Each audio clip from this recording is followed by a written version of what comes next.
There comes a moment when you want to quit. Body tired, mind tired, and it feels like one more step and you'll break.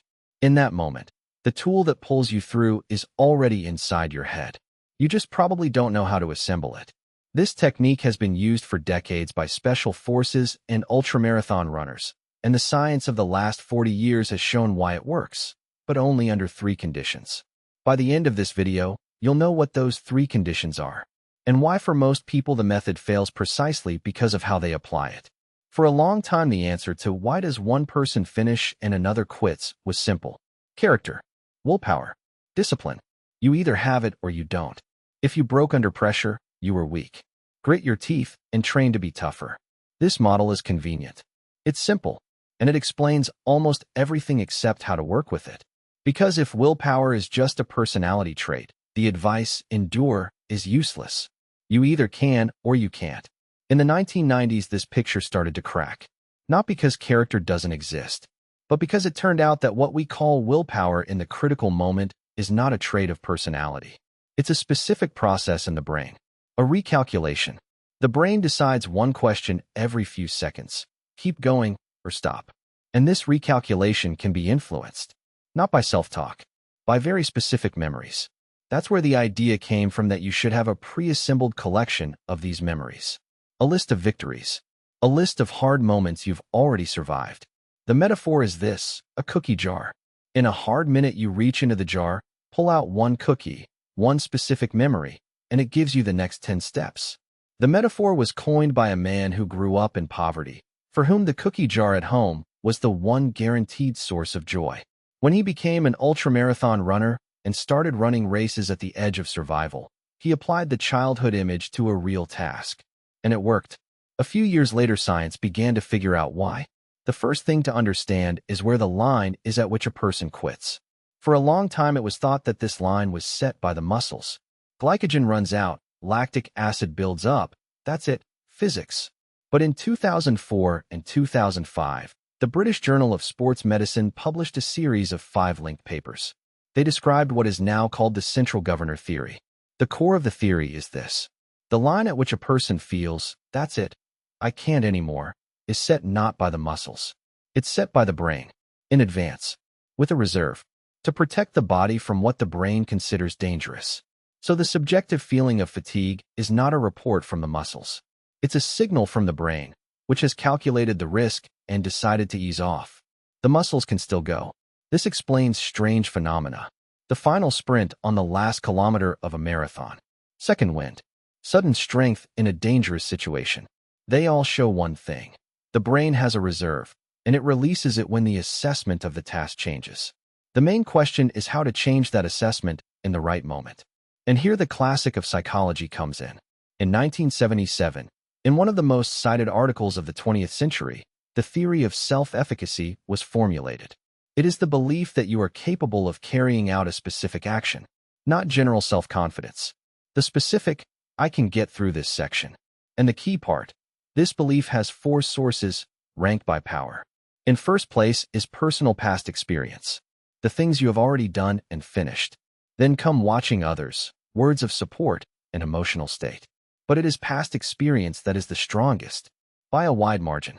This is the very neurobiological foundation of the cookie jar. If in the critical moment you can pull out from memory a specific moment when you already went through something similar, the brain reevaluates the task. The reserve that the central governor was holding back opens wider. But there is a trap here, and this is exactly what most people don't account for. In 2025, the journal Psychological Research published a paper with an intriguing title, I Did It Before, So I Can Do It Again. The researchers tested literally that. Does recalling past victories help you believe in future success? The answer is yes, but only if you follow one simple rule. In the experiment, one group was asked to recall 3 cases when they handled a difficult task. The other group was asked to recall 9. You'd think more would mean a stronger effect. The opposite happened. In the group of 3 memories, self-rated capability went up. In the group of 9, it went down. The explanation is simple. When you're asked to recall 3 victories, it's easy. They come immediately. The brain concludes, if it's this easy to retrieve, I must have plenty of them. When asked to recall 9, you find 4, then start grinding. and the brain reads not the count, but the feeling. Hard to recall means I don't have many. Self-assessment drops. This is the same story as the ease of retrieval effect, which psychologists described back in 1991. We judge not by the content of memory, but by how easily memory delivered it. Next, another study that shows how the recall of something good works at the bodily level. In one of the labs at New York University, participants were divided into two groups. Both were asked to put a hand into ice water, the standard test for the body's stress response. The first group, while doing this, recalled positive autobiographical events. The second group recalled neutral ones. Cortisol, the main stress hormone, was measured. In the group with positive memories, cortisol barely rose. In the second group, there was the usual spike. This means happy memory is not just nice to think about. It is a physiological tool that actually dampens the stress response. Under positive recall, the brain doesn't release as much cortisol as it normally would. So in the critical moment, the hand doesn't pull itself out. The body keeps working. And the last piece of science, about why one memory alone is not enough. At New York University, researchers have been studying for years a technique called mental contrasting. The idea is simple. Dreaming about a goal is useful for exactly 1 second. After that, you have to immediately collide the dream with reality. Picture the obstacle that will get in the way and prepare a response in advance. In one experiment, medical residents who used this technique spent 4 hours a week studying. The control group, which simply set goals, spent 1.5 hours. The difference is almost 3 times. What this means for the cookie jar. One memory of victory is not enough if it's not tied to a specific obstacle. You have to know in advance which victory you'll pull out when you face which situation. Not recall something pleasant in general. But when I'm at this stage and want to quit, I'll recall that case.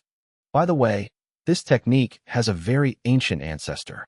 A Roman emperor almost 2,000 years ago opened his main personal text not with philosophy. He opened it with a long list of thanks.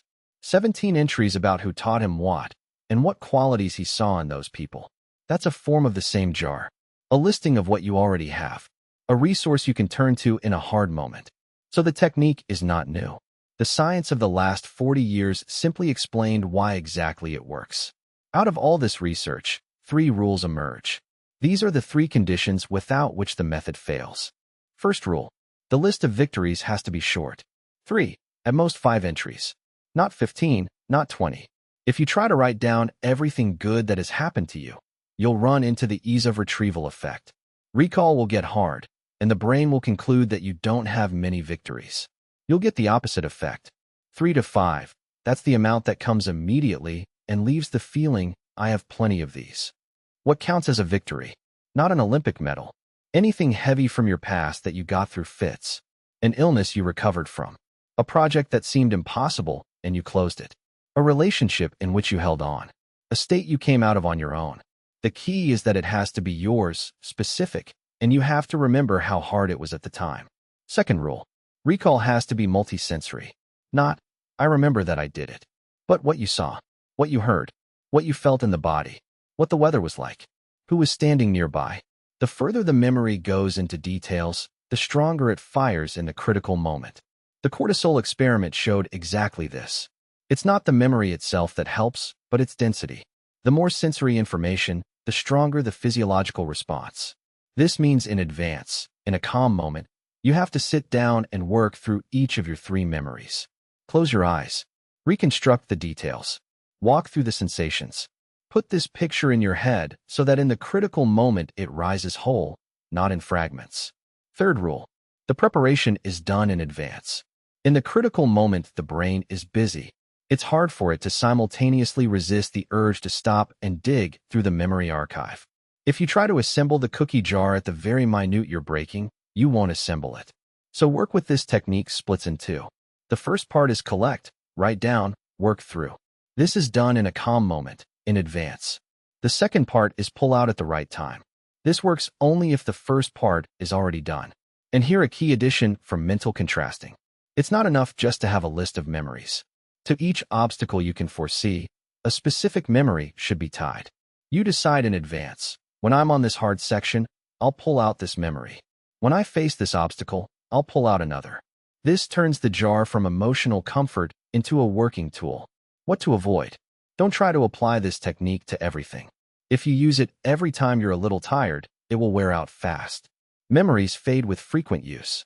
Save it for real hard moments. When you actually want to quit, don't confuse the jar method with self-talk. I can do it. I can do it. I can do it. That's not a jar. That's persuasion. It has weak effect because it sits in third place in the hierarchy of self-efficacy sources, not first. The jar works precisely because it leans on your own past experience, not on words. Don't make the jar too abstract. I was once strong is not a cookie. A cookie is a specific moment with specific details that you can lift up like a picture. How to measure if it's working? Very simply. In a hard moment, you feel that the task has been reevaluated. You haven't stopped being tired. You haven't stopped feeling pain.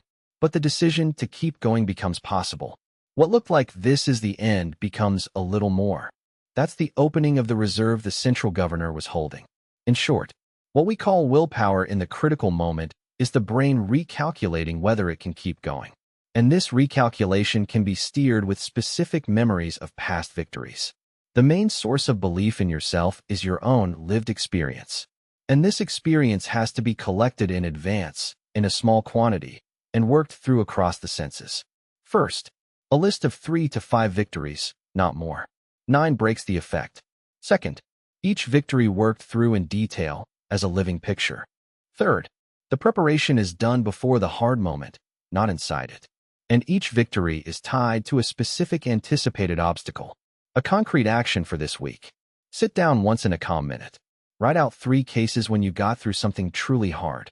Not great. Hard for you personally. 5 minutes on each. Reconstruct the details. What you saw, what you heard, what you felt. And write down which upcoming obstacle you plan to recall it in. This is the case where modern science confirmed what a person who grew up in tough conditions found by intuition. The cookie jar metaphor turned out to be an accurate description of a mechanism the brain has been using for hundreds of thousands of years. The memory of survived hard points as a signal that the resource is still there. On this channel, methods of effectiveness and discipline based on data. If this topic about getting through hard sections was useful, subscribe. There are many more breakdowns about how motivation, focus, and habits actually work.